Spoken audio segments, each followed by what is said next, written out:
gonna say to Paulo Cruzada and Gina Sejo, why can't you just stop harassing Ate Dina Guillermo, Teacher Alexandra Pagkalinawan, Teacher May, Teacher Marisa? It's really harsh, right? I do not pick you a fight, Paulo Cruzada. If you're watching this, Paulo Cruzada, if I say again, I upload it in my YouTube video, and I make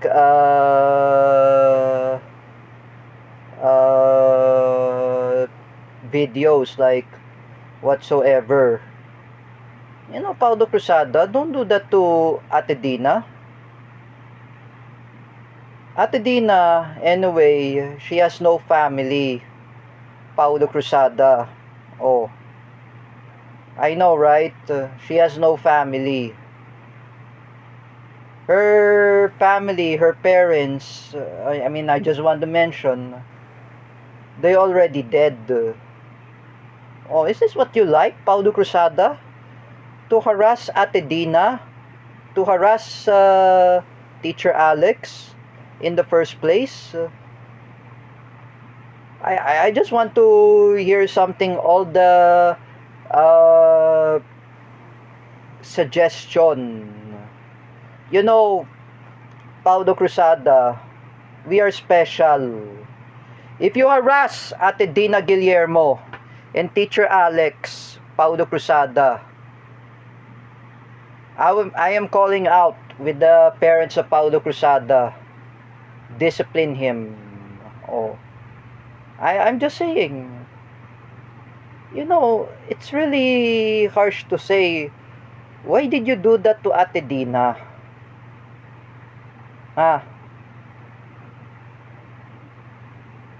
Paulo Cruzada.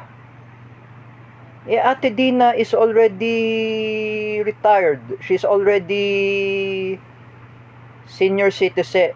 She's really old. Oh, how old was Ate Dina? Oh, 1972. She's older than Ate Mirasol. Oh, she's older than Teacher May. Oh, she's really tired. If you harass Ate Pura, Paulo Cruzada, if you harass Miguel Bonono, where will you say that to Juan Miguel Bonono? Ate Pura has no Facebook yet. Paulo Cruzada, wag ganon. Wag mo kasi haras ng ibang tao kahit anti-Marcos sila. Everyone are anti-Marcos. Paulo Cruzada.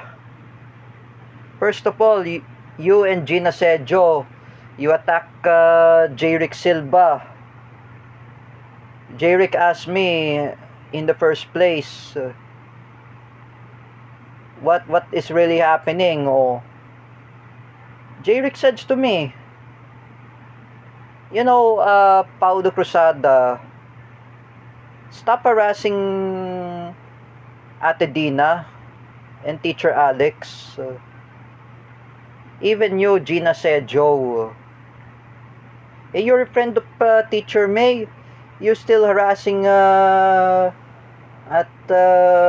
others, including Isveta Guryanova, Natalie Pushkinkova, the Moldovan model, even the Czech model who's from Czech Republic. Why did you do that to those people? Paulo Cruzada, we are special. We are autism. If I were you, if you harass Ate Dina or Teacher Alex, if they are anti-Marcos,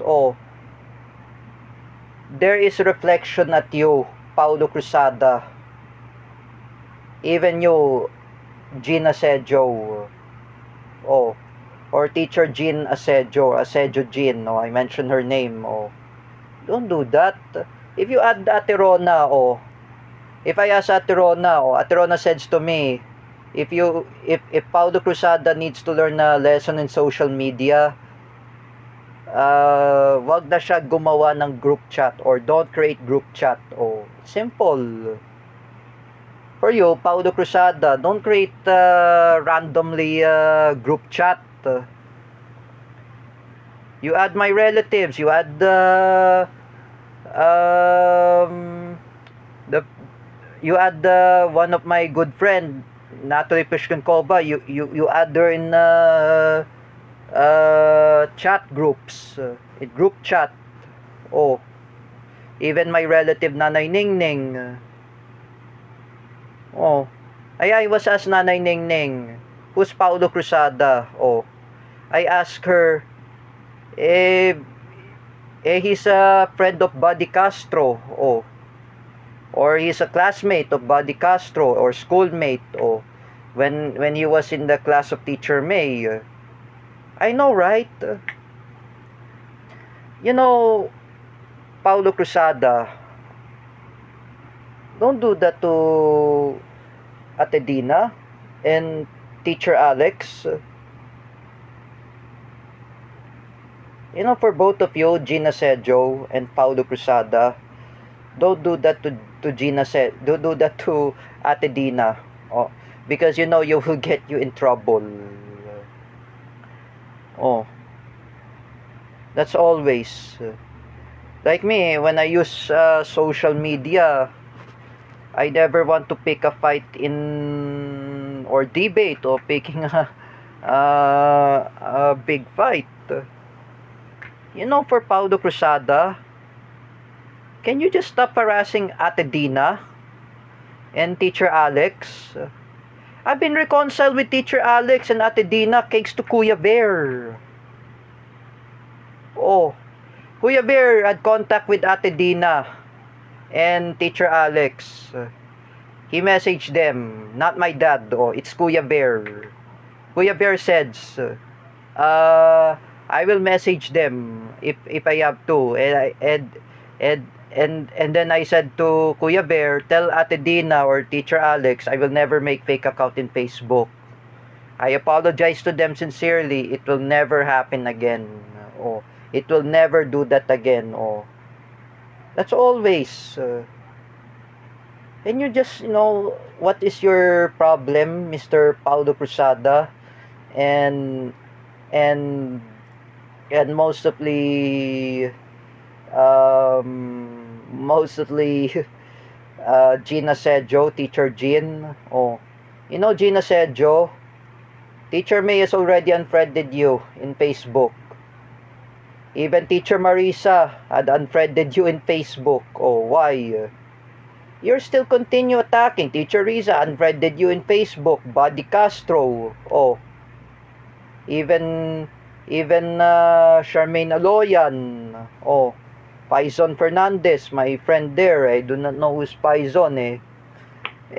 You know, Gina Sejo, just stop harassing Teacher Alexandra Pagkalinawan and Ate Dina Guillermo.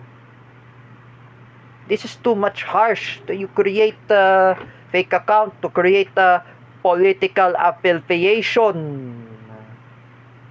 This is very nice to create fake account to politicalize J-Rick.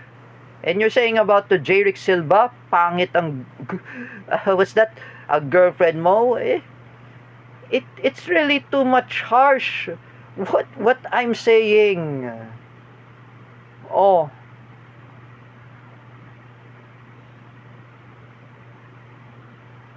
It's too harsh. Oh. Like me, I never do that to Ate Dina. I never do that to Teacher Alex. Oh. When I reconcile with them, I never do that at them. Oh, do I say that to Teacher Alex, like I said, sunugin ko ang bahay niya or sunugin bahay ni Ate Dina? Do I ever say that? Do I ever say that I will kill Teacher Alex or and Ate Dina? Or that's the word in Filipino, patayin ko si Teacher Alex or patayin ko si Ate Dina? It's not good. Paulo Cruzada, Ate Dina Guillermo, have mercy to the former teacher in CDIFI or co-teachers. They didn't really know who you are. I asked by Teacher Alex, she said to me, who's Paulo Cruzada? I asked her. It was a student from Teacher May. He was a student of Teacher May, and he was uh, a classmate I mentioned by Ralph Guevara, Yvette, I remember, or schoolmate of Nicky Miranda. I don't want to mention his name, even I'm just saying, I know Paulo Cruzada, or Eris Clemente knows Paulo Cruzada. And then I asked Teacher Alex, she said to me, all right, I do not know who's Paulo Cruzada. Oh. And Teacher Alex said, Paulo Cruzada, I don't really know who is this guy was. I asked her, you can block him in Facebook. Oh, whenever you like.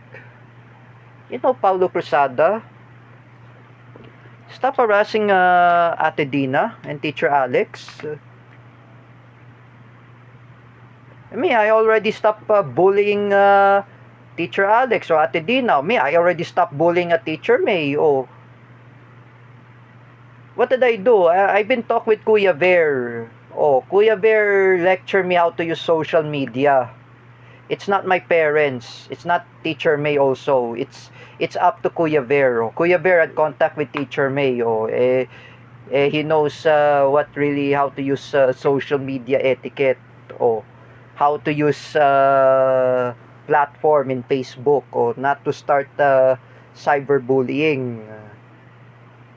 You know, Paulo Cruzada, enough about cyberbullying.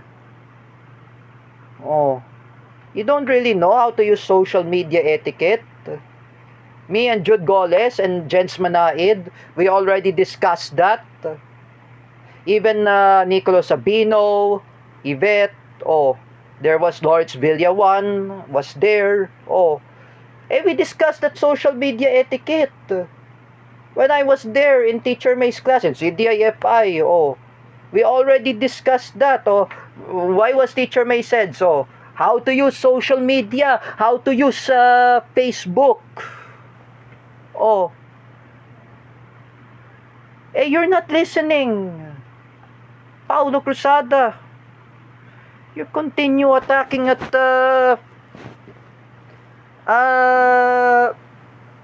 Jeric Silva, Ebodge, Ate Dina Guillermo, Teacher Alex, Drita Ziri, Mina Suchoy.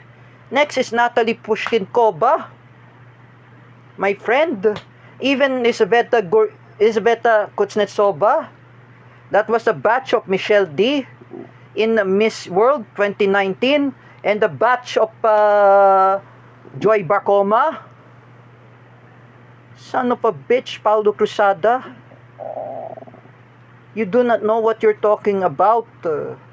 Putang ina mo, Paulo Cruzada, di ka ba titigil? Like I said, creating a group chat, harassing Jeric Silva, even harassing Ate Dina Guillermo and Teacher Alex, Natalie Pushkin-Koba, Elisabetta Gorianova. You still keeping harassing them in the first place? You know, Paulo Cruzada, I will not tolerate your behavior.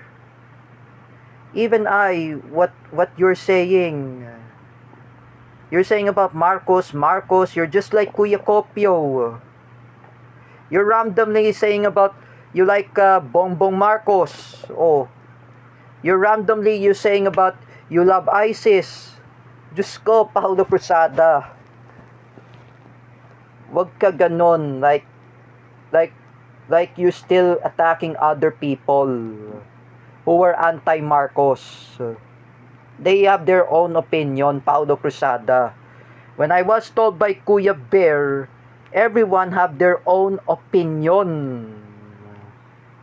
Oh, Like me, I talk to Mommy Ellen Olea. I say to Mommy Ellen, I never want to harass Mommy Ellen in Messenger. I don't want to harass Mommy Ellen in Facebook. I don't want to be happen to Nanay Ningning. When I talk to Mommy Ellen, I say to her, Mommy Ellen, I'm not a Marcos loyalist anymore. I am a pro Duterte. I am anti-Marcos. I'm a pro Aquino. Oh. Eh, Mommy Ellen react. Oh. Eh, I say to Mommy Ellen, you're a Marcos loyalist, Mommy Ellen. I respect your opinion. Like me, I'm a Duterte supporter. I have my own opinion. Oh. I never debate with Mommy Ellen. Oh. We always show respect. Eh, you, Paulo Cruzada, you're always being disrespectful to Ate Dina, Teacher Alex, and even the rest of the CDIFI teachers and staff. They didn't really know who you are. Oh, you know, my dad had tell to Ate Mel, I said it, oh, si Paulo Cruzada ang kagagawa nito, like I said. He's the guy who brainwashed Ate Dina and Teacher Alex to join the Marcos loyalist, to destabilize the Duterte supporters. Oh, is this very nice, Paulo Cruzada? You want to force Teacher Alex and Ate Dina to become Marcos loyalists, to destabilize me? Hayop ka, Paulo Cruzada. You don't know what you're talking about. I've been talked to Kuya Ver. Kuya Ver had contact with Ate Dina and Teacher Alex. He told them, you should not go to the Marcos loyalist. Oh, you should join with the Duterte supporters or anti-Marcos. Oh, when Kuya Ver told them, we have to be non-political. Oh, you're always talking about political, Paulo Cruzada. You're harassing Ate Dina. You're harassing Teacher Alex. Next is the another one, an individual. You harassing them.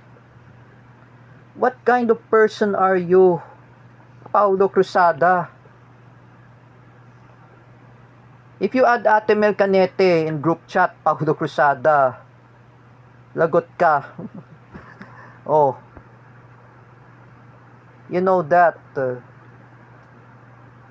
First of all, Paulo Cruzada, you need to be monitored by your own parents.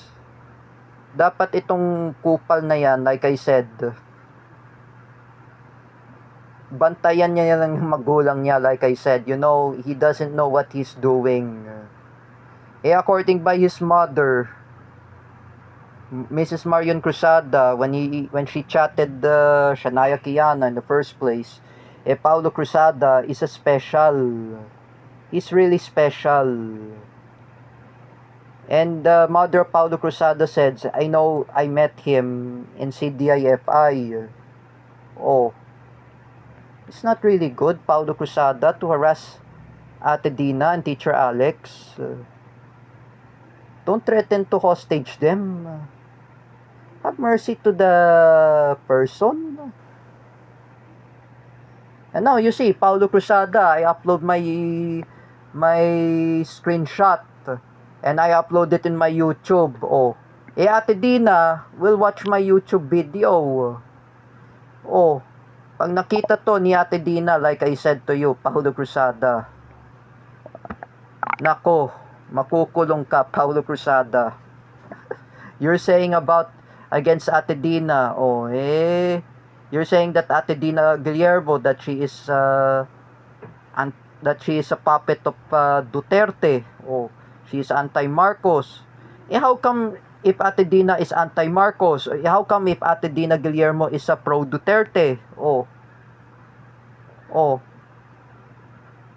how come? If she has her own opinion, eh, opinion lang yon. Like, what we have to say opinion, we have our own opinion. Oh, me, Paulo Cruzada, I was kicked out in CDIFI. I was being expulsion. I was being banned in CDIFI. Because, what I did to other teachers in CDIFI, even Teacher May. I'm the one who make fake account of Teacher May. I know I made lots of consequence. When I reconcile with Teacher May, when Kuya Bear I talk with Kuya Bear, or Kuya Bear had the message to Teacher May, I said it to him, I will never do that again to Teacher May, or I will stop making fake account. Oh, that's always to do. For you, Pau de Cruzada, do you want to be happen just like me? If you were being banned by CDIFI, if you're being banned in JASAMS, I'm calling out the JASAMS. I say to Pau de Cruzada, you are a teacher in JASAMS. How you feel that you are special? How you feel that we are autism? You still criticizing them. You still attacking all of those people that they are not Marcos loyalists. Remember that, Paulo Cruzada.